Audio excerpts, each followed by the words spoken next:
எல்லாருக்கும் வணக்கம். இன்னைக்கு நாங்க வந்து KFETA தமிழ் யூடியூப் சேனல்ல வந்து இணைஞ்சிருக்கோம். என் பேர் சந்தேஷ். என்னோட நேம் வந்து நாராயணன். ஸோ நாங்க 2 பேரும் வந்து பாத்தீங்கன்னா இப்போ தொடர்ந்து வந்து நிறைய பொருளாதார ரீதியான தகவல்களையும் சேமிப்பு குறித்த தகவல்களையும் அதே போல வந்து பாத்தீங்கன்னா பங்குச்சந்தை குறித்த தகவல்களையும் இன்னும் பல விஷயங்களை வந்து இந்த ஒரு யூடியூப் சேனல்ல வந்து நாங்க விவரமா வந்து நேயர்களுக்காகவே சில கேள்விகளுக்கு வந்து பதில்களை வந்து அளிக்கிறது விதமாக இந்த ஒரு யூடியூப் சேனல் வழியாக உங்களிடம் நாங்க வந்து சந்திக்கிறோம். நம்மளுக்கு நேரம் கிடைக்கும் போதெல்லாம் ஒவ்வொரு வீடியோவும் நம்ம அப்லோட் பண்ணுவோம். தயவு செஞ்சு நம்ம யூடியூப் சேனலான KFETA தமிழ் யூடியூப் சேனலை நீங்க சப்ஸ்கிரைப் பண்ணிக்கோங்க. பக்கத்துல இருக்கிற பெல் ஐக்கானை தட்டி விடுங்க. நோட்டிபிகேஷன் அப்பப்போ கிடைக்கும். அதுக்கு ஏற்றபடி நீங்க வந்து பாத்தீங்கன்னா நம்மளுடைய வீடியோஸ்ல வந்து சிறப்பான தகவல்களை வந்து நீங்க பெற்றுக்கொள்ளலாம். இப்போ வந்து பாத்தீங்கன்னா நீங்க பிசினஸ் சம்பந்தமா கேட்டீங்க, வியாபாரம் செய்யறவங்களை பத்தி பார்த்தோம்னா, இப்போ ஏற்கனவே படிச்சுட்டு இருப்பாங்க, நடுவுலயும் வந்து படிப்பை விட்டுட்டு பிசினஸ் ஆரம்பிச்சிருக்கலாம், அல்லது வந்து பாத்தீங்கன்னா அவங்களுடைய குடும்பத்துடைய தொழிலையும் வந்து கண்டினியூ பண்றதுக்கு, ஏன்னா வீட்டுல அவங்க அப்பாவுக்கோ இல்ல நடத்துறவங்களுக்கோ உடம்பு முடியாம போயிருக்கலாம், அந்த தொழிலை வந்து கண்டினியூ பண்ணணும் அப்படின்றப்போ கல்வியை அங்கேயே பாதியில நிறுத்தி கண்டினியூ பண்ற நிறைய குடும்பங்கள் இருக்கு. இல்லைன்னு நம்ம தவிர்க்கவும் முடியாது.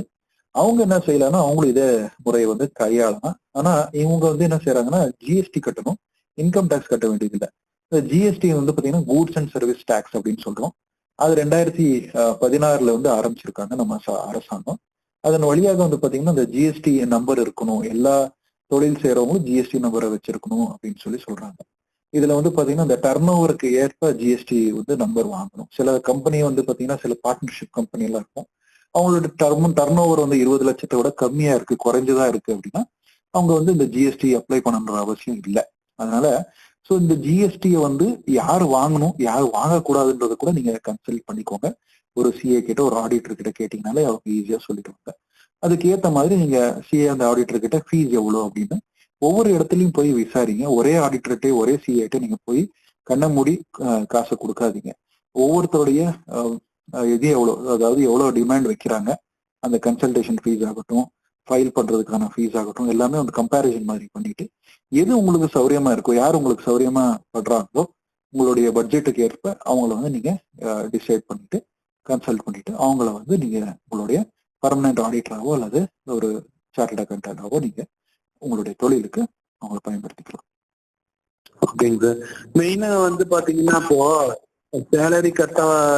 சேலரியில இருக்கிறவங்க தான் வந்து பாத்தீங்கன்னா வருமான வரின்றது அதிகமா கட்டுவாங்க. அவங்க வந்து முதல் தடவை வருமான வரி கட்ட ஆரம்பிக்கும் போது பாத்தீங்கன்னா எனக்கு டேக்ஸ் கட்டுற மாதிரி வருது அப்படின்னு சொல்லி முதல்ல பேசுறதே வந்து பாத்தீங்கன்னா நம்ம கூட வேலை செய்யறவங்க கிட்டதான். அவங்க என்ன சொல்லுவாங்க அப்படின்னா அவங்க என்ன பண்றாங்களோ அதை சொல்லுவாங்க, அட்வைஸ் பண்ணுவாங்க, இதை பண்ணுங்க அதை பண்ணுங்க. இப்ப திடீர்னு வந்து ஏதாவது ஒரு என்ரோல்மெண்ட் பாலிசி இருக்கு, எல்ஐசி பாலிசி போடுங்க அப்படின்ற மாதிரி பண்ணுவாங்க. அவங்க என்ன பண்றாங்களோ அவங்களுக்கு யாராவது ஒருத்தங்க அந்த பாலிசி வச்சிருப்பாங்க, இல்ல வேற ஏதாவது ஒரு விஷயம் சொல்லியிருப்பாங்க, அதான் வந்து அவங்க அப்படியே இவங்ககிட்டயே சொல்லுவாங்க. அந்த மாதிரி நம்ம கூட வேலை செய்யறவங்க கிட்ட கேட்டு ஒரு இன்கம் டேக்ஸ் சேவ் பண்றோன்ற ஒரு விஷயத்த நம்ம பண்றோம் அப்படின்னா அது வந்து நான் ஒரு நல்ல முடிவா இருக்குமாங்க சார்? அது சில விஷயங்கள் இருக்கு இதுல. என்னன்னு பார்த்தீங்கன்னா நீங்க சொன்ன மாதிரி அவங்க தனிப்பட்ட லாபத்துக்காக சில பேர் அந்த மாதிரி செய்யறாங்க. சில பேர் என்ன செய்யறாங்கன்னா ஏற்கனவே அவங்க எந்த பாலிசி கட்டிட்டு இருக்காங்களோ அதே மாதிரி அந்த பாலிசி வந்து மற்றவங்க தலையில கட்டி விட்டுற மாதிரி பார்ப்பாங்க. அதன் வழியாக அவங்களுக்கு ஏதாவது கமிஷன் கிடைக்குமா அப்படின்ற ஒரு நோக்கத்திலேயே இருப்பாங்க. அதே போலவே இன்னும் சில பேர் என்ன செய்யறாங்க அப்படின்னு பாத்தீங்கன்னா பர்சனலாவே அவங்களே வந்து இந்த கன்சல்டிங் மாதிரி ஒரு ஃபர்ம் மாதிரி வச்சிருப்பாங்க. அதன் வழியாக இந்த பாலிசிஸை கொண்டு வந்து அவங்களுடைய கோ எம்ப்ளாயிஸுக்கு அல்லது கூட வேலை செய்யறவங்க கிட்ட அதை மார்க்கெட்டிங் பண்றாங்க. இந்த மாதிரி எல்லாம் நடக்குது. இதை வந்து தவிர்க்க முடியாத ஒரு விஷயம் தான்.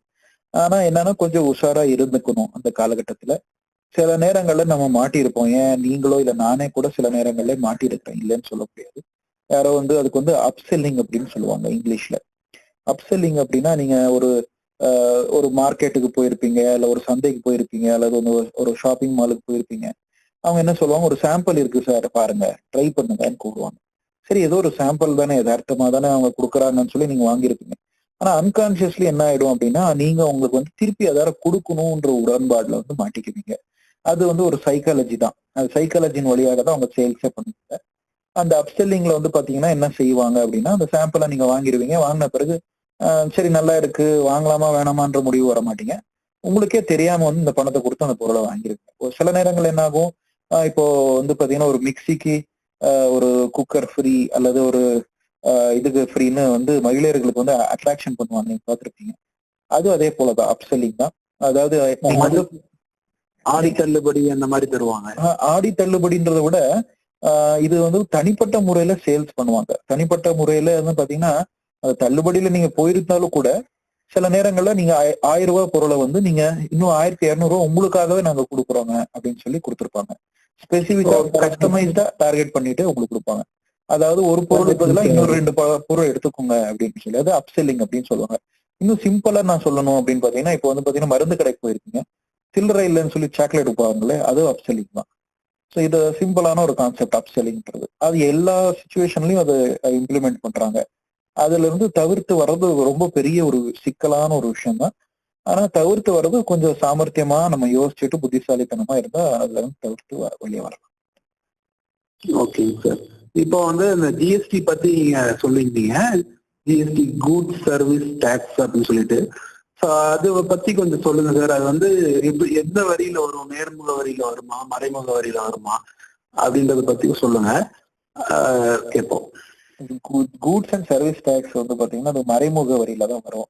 கூட்ஸ் அப்படின்னு பாத்தீங்கன்னா நம்ம என்னென்ன பொருள்களை வாங்குறோம், என்னென்ன பொருள்களை வந்து கடைக்காரன் விற்கிறாங்க, அது எல்லாமே அந்த கூட்ஸ் கேட்டகரியில வரும். அது அரிசி ஆகட்டும், கோதுமை ஆகட்டும், சர்க்கரை ஆகட்டும், எண்ணெய் ஆகட்டும், பெட்ரோல் ஆகட்டும், எது இருந்தாலும் கூட அது ஒரு கூட்ஸ் மாதிரி தான் வரும்.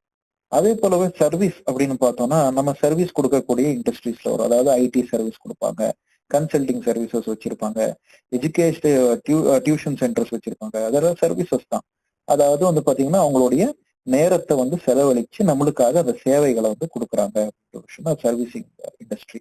ஸோ அது வந்து பாத்தீங்கன்னா இந்த மாதிரியான பிசினஸ். அதே போல வந்து பாத்தீங்கன்னா இந்த ரெண்டுக்கும் கூட்ஸ் அப்புறம் இந்த சர்வீஸ் கொடுக்கறதுக்கு வந்து ஒரு வரி கட்டுறோம் அப்படின்னா அதுதான் வந்து பாத்தீங்கன்னா இந்த கூட்ஸ் அண்ட் சர்வீஸ் டாக்ஸ் அப்படின்னு சொல்லி சொல்றாங்க. இந்த கூட்ஸ்ன்றது வந்து நம்ம அன்றாட வாழ்க்கையில பயன்படுத்தக்கூடிய ஒரு பொருட்கள் தான். சர்வீஸ்ன்றது வந்து இப்போ நான் சொன்ன மாதிரி சர்வீசிங், எஜுகேஷன் சர்வீஸ் ஆகட்டும், ஹெல்த் கேர் சர்வீஸ் ஆகட்டும், ஐடி சர்வீசஸ் ஆகட்டும், அதே போலவே கன்சல்டன்சி சர்வீசஸ் ஆகட்டும். இந்த சர்வீசஸ் அப்படின்றது நீங்க அந்த வரி எங்கெங்கெல்லாம் நீங்க பாக்குறீங்களோ அந்த சர்வீசஸுக்கு ஏற்ப ஒரு வரியை பிக்ஸ் பண்ணியிருப்பாங்க கவர்மெண்ட். இதுல வந்து பாத்தீங்கன்னா பொருட்கள் வந்து நீங்க வந்து சாப்பிடக்கூடிய பொருட்களாகட்டும், அதே போல வந்து பாத்தீங்கன்னா உங்களுடைய லைஃப் ஸ்டைலுக்கு தேவையான பொருட்கள், உங்க வசதிக்கு ஏற்ப பொருட்களாகட்டும், அது தங்கமா இருக்கட்டும், அல்லது வந்து ஒரு காரா இருக்கட்டும், அதாவது ஒரு வீட்டுக்கு வந்து நீங்க வீடு கட்டுறீங்கன்னா அந்த வீட்டுக்கு கட்டுமான பொருட்களாகட்டும், இது எல்லாத்துக்குமே வந்து பாத்தீங்கன்னா அரசாங்கம் வரிகளை வந்து விதிக்குது. இதனால என்ன சார் லாபம், ஏன் சார் வரிகளை விதிக்கிறாங்க அப்படின்ற கேள்வி நிறைய பேருக்கு இருக்கும். ஸோ இந்த வரிகளை வந்து ஏன் விதிக்கிறாங்க அப்படின்னு பாத்தீங்கன்னா அரசாங்கத்துக்கு வந்து பணம் வந்து தேவைப்படுது. ஏன்னா அரசாங்கம் நிறைய திட்டங்கள் வந்து கொண்டு வந்திருக்கும். அந்த திட்டங்களை வந்து அதோடைய பட்ஜெட்ல வந்து அனௌன்ஸ் பண்ணியிருப்பாங்க. அந்த பட்ஜெட்ல வந்து அனௌன்ஸ் பண்ணக்கூடிய அந்த திட்டங்களை வந்து செயல்பாடுல கொண்டு வரதுக்காக தான் மக்கள் கிட்ட இருந்து வரியை வந்து அவங்க வசூலிக்கிறாங்கன்ற ஒரு விஷயம். இந்த வரியை வந்து விதிக்கிறதுனால என்ன லாபம் அப்படின்னா நம்மளுடைய பொருளாதாரம் வந்து மேம்படுத்திக் கொள்ளலாம். அதே போலவே அரசாங்கமும் வந்து சில அரசு துறைகள்ல இருக்கக்கூடிய நிறுவனங்களுக்கு, அரசு துறையில வந்து பணியாற்றிக் கொண்டிருக்கும் பணியாளர்களுக்கும் வந்து பாத்தீங்கன்னா இந்த வரியில இருந்து ஒரு பகுதியை எடுத்துதான் அவங்களுக்கு சம்பளமாக கொடுக்குறாங்க. நம்ம வந்து பாக்குறோம், நம்ம முன்னாடியே ஒருத்தர் கவர்மெண்ட் சர்வீஸ வேலை செஞ்சுட்டு இருப்பாங்க அப்படின்னா அவங்களுக்கு கொடுக்கக்கூடிய சம்பளமும் நம்ம வரி பணத்துல இருந்தா போறது அப்படின்றது நம்ம மறைக்க முடியாத ஒரு உண்மையா இருக்கு அப்படின்றதுல மாற்றக்கிறது கிடையாது.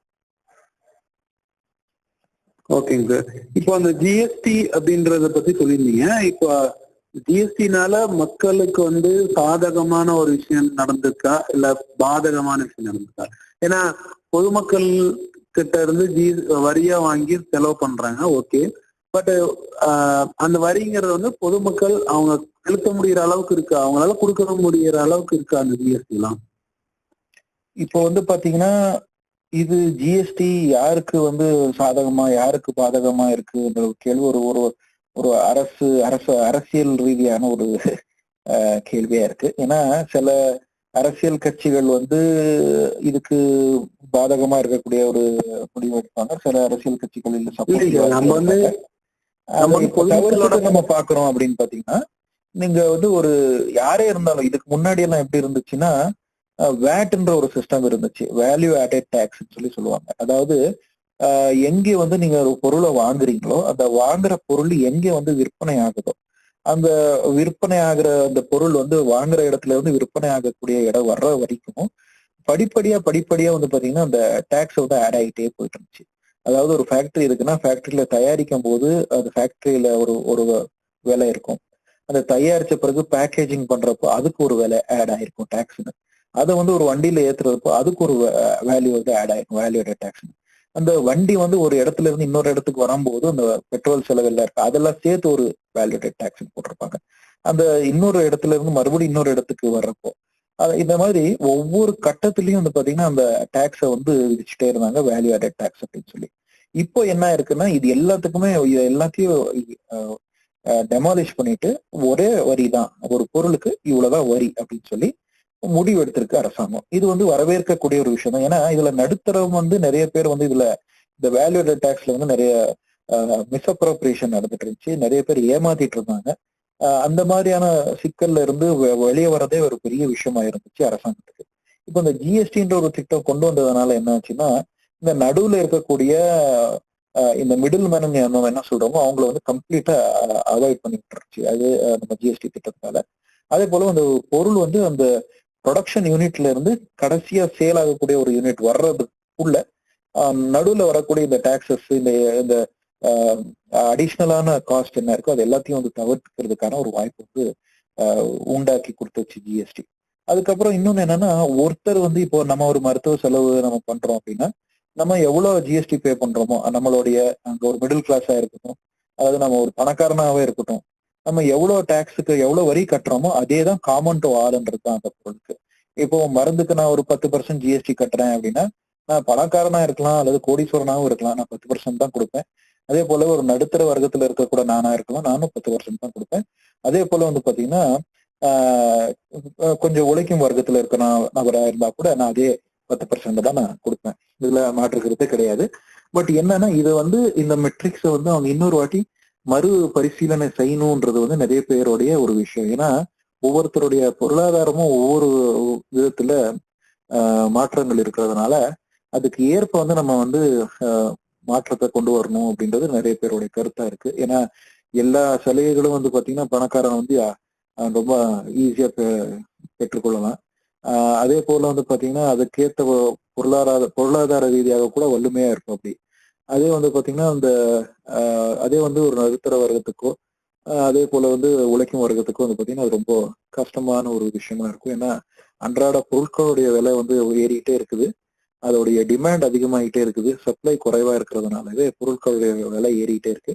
விலை ஏறுறதால விலைவாசி ஏறுது, விலைவாசி ஏறுறதுனால வரியும் ஏறுறதுனால என்ன ஆகுது, அது இன்னொரு சுமையாவே வந்து இந்த நடுத்தர வர்க்கத்துக்கு வந்து மாற்றம். அதை மறுபடியும் மறுபரிசீலனை செய்யணும். அதுக்கேற்ற மாதிரி அவங்க ஒரு ஜேபிசின்னு சொல்லுவாங்க, ஜாயிண்ட் பார்லிமெண்டரி கமிட்டின்னு சொல்லுவாங்க, அந்த மீட்டிங்ல கூப்பிட்டு அனைத்து கட்சி நபர்களையும் அந்த வந்து அவங்களுடைய கருத்துக்களை வந்து கேட்டு அதுக்கேற்ற மாதிரியான முடிவுகளை எடுத்து வந்தாங்கன்னா கொஞ்சம் சிறப்பா இருக்கும். ஏன்னா அதுக்கேற்ற மாதிரி மக்களுக்கும் வந்து பாத்தீங்கன்னா அதுல இருந்து கொஞ்சம் ஏதாவது ஒரு விதிவிலக்கு கிடைக்கிறதுக்கான வாய்ப்புகளும் இருக்கு அப்படின்ற ஒரு விஷயம். ரொம்ப நன்றிங்க சார். உங்களுடைய டைம் வந்து எங்களுக்காக ஸ்பெண்ட் பண்ணி நிறைய ஆன்சர்ஸ் பண்ணியிருக்கீங்க. திரும்பவும் நாம வந்து வேற ஏதாவது ஒரு விஷயத்த பத்தி ஒரு கொஸ்டினோட வரேங்க சார். திரும்பவும் நம்ம சந்திக்கலாம் சார். நன்றி. சரி நேயர்களே, இந்த தகவல் எல்லாம் உங்களுக்கு பிடிச்சிருக்கும் நாங்க நம்புறோம், கருதுகிறோம். அதுக்கேற்ற மாதிரி வந்து பாத்தீங்கன்னா உங்களுக்கு சில கேள்விகள் ஏதாவது இருந்துச்சுன்னா கமெண்ட் வழியாக வந்து தயவு செய்து பேசவும், நம்மளுக்கு வந்து தகவல்களை வந்து நீங்க அனுப்பவும். உங்களுக்கு இந்த வீடியோ பிடிச்சிருந்தது அப்படின்னா சப்ஸ்கிரைப் பண்ணுங்க, லைக் பண்ணுங்க. வேற ஒருத்தவங்களுக்கும் இது யூஸ்ஃபுல்லா இருக்கும், அவங்களுக்கும் தெரியணும் அப்படின்னு நினைச்சீங்க அப்படின்னா அவங்களுக்கு ஷேர் பண்ணுங்க. உங்களோட கமெண்ட் ஏதாவது இருந்தது, நீங்க தெரிஞ்சுக்க வேண்டியது ஏதாவது இருந்தது, உங்களுக்கு கொஸ்டின் ஏதாவது இருக்கு அப்படின்னா அதை வந்து எங்களோட கமெண்ட் பாக்ஸ்ல போடுங்க. அதுவும் நாங்க வந்து எடுத்து டிஸ்கஸ் பண்றோம். உங்களுக்கு அது யூஸ்ஃபுல்லா இருக்கும் அப்படின்னு நாங்க நம்புறோம். தேங்க்யூ.